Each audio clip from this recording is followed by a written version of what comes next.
Oy, muntik na sanang mawala ang 30K namin. Kana si auntie, nakita na dyan ako siya, nangurog na siya daan. Kay naada sila balak nga mangilad sa amua. Karon si auntie nagdadala og bag niya. Ang kana daw niyang katawag, anak daw na niya. So nangutan ako kung asa gikan ng kwarta. Ana pa siya kang Willie Rebillame daw.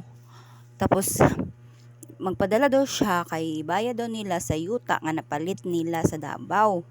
Karon, mo na dira guys, so nangutanan ako ana guys kung asa gikan ng kwarta na siya kang Willie. So nanawag ko sa GCash para magpa-send og 30K.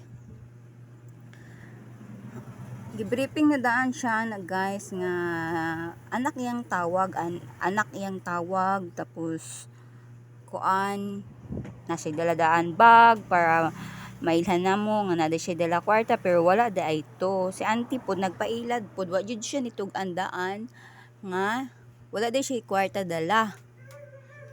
Mo na guys, so kay tawag niya permi kay ginapadali niya ang pag-send sa resibo para makuha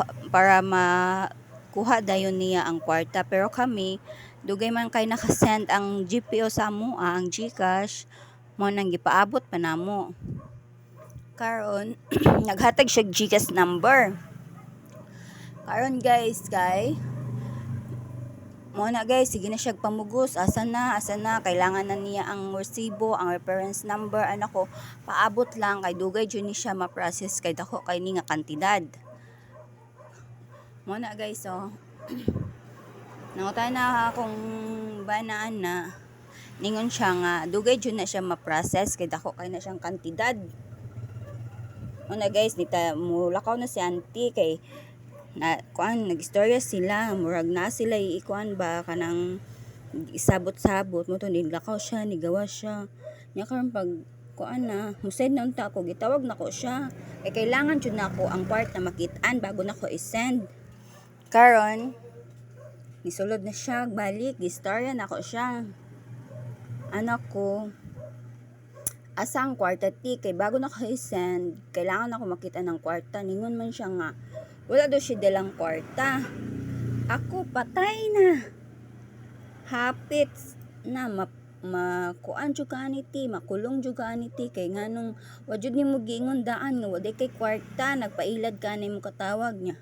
Motos, suko na kayo ang iyang katawag. Asya ma'am, isend lagi daan na ma'am, kay bayadan lagi ka na mo sa mo, kuan, sa gasta yung gisend. Ako, dili na pwede, kwarta muna bago mag-send me og GCash. Tapos ano siya nga, sigurista daw kayo mi, di daw mi na mo isend dayon. Sigurista daw kayo mi, kay kanang di daw na mo isend nga wala pang kwarta. Syempre, unsa ni mo pag-send nga wala kwarta? Kami ang makuan. Kami ang ani, mawad-an og kwarta. Mo na katawag na nako siya, kay storya na nako siya, di siya maminaw. Kusuko, kay siya na nga time kay ngano daw dili daw na mo i-send. Anak mo na akong bana, anak pa siya, suko na kayo siya na siya nga ipakuan na mo siya, ipadakop na mo siya. Anak pa siya nga, sige padakop ninyo. O yun siya nito, gi-close niya ang speaker sa kung ang loudspeaker sa cellphone sa babae para mag-storya mi mo na suko na kayo akong bana. Wala na, napasagda na namo ang anak, wala na namo na timan si KG kay dito namin nag-focus sa babae. Ako ting ano man jud nagsaba, ting wa jud kay dalang kwarta. Siya nga kuan daw, mo daw na ingon daw niya nga i-send lang daw niya. Napatay jud ka ti ikaw jud makulong anak ti anak ko saya ha. No na guys, kuan nangurog na siya, nakulbaan na siya.